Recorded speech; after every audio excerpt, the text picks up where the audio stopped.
Lil Wayne returns with his band of merry misfits for another compilation album. Young Money, Rise of an Empire. Not to be confused with the new 300 movie, which is also coincidentally titled Rise of an Empire. So I find that kind of weird that two properties with the name Rise of an Empire came out within days of each other.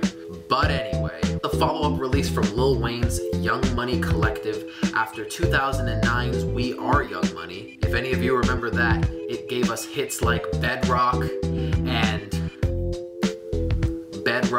and we saw the likes of artists such as Drake, Nicki Minaj, who were just up-and-comers at the time. But now they're established artists, and all the rest of those guys that you never really heard anything from since. You know, guys like J Mills, Gutta Gutta, Lil Twist, Mac Main.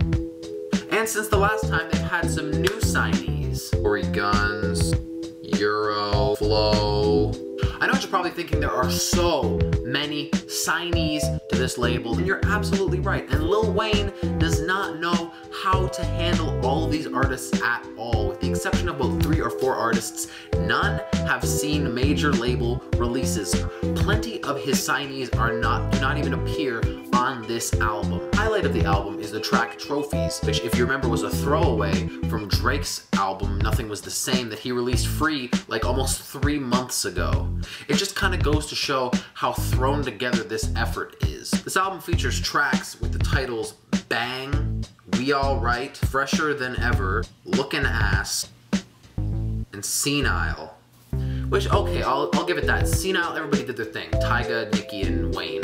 And they all did their thing on that song. I guess it was one of the highlights off the album, if you could call this highlights. There's this new guy, Euro, that I mentioned before, and he's given a lot of shine on this album. 3 features, one of which is a solo track. And the only other people to get solo tracks are Lil Wayne, Drake, and Nicki Minaj. But this Euro guy gets a solo track.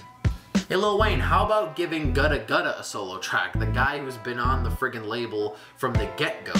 The subject matter on these songs goes from money to women, sex, drugs, you know, like, and I like to go into an album with an open mind each time I listen.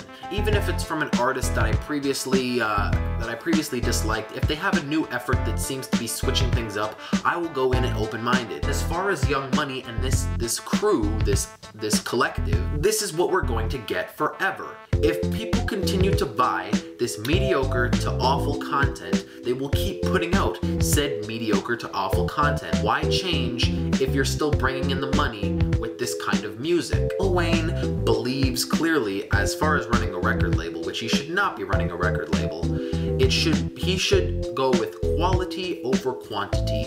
But Young Money, Rise of an Empire, my rating for this album is gotta be a 3 out of 10. I'd say definitely skip it. So if there are any other albums you would like me to review, please leave a comment down below. Also, be sure to check out my other videos and subscribe if you like what you see. Yada yada blah blah blah. I am Nicholas Janzen, and thank you very much for watching.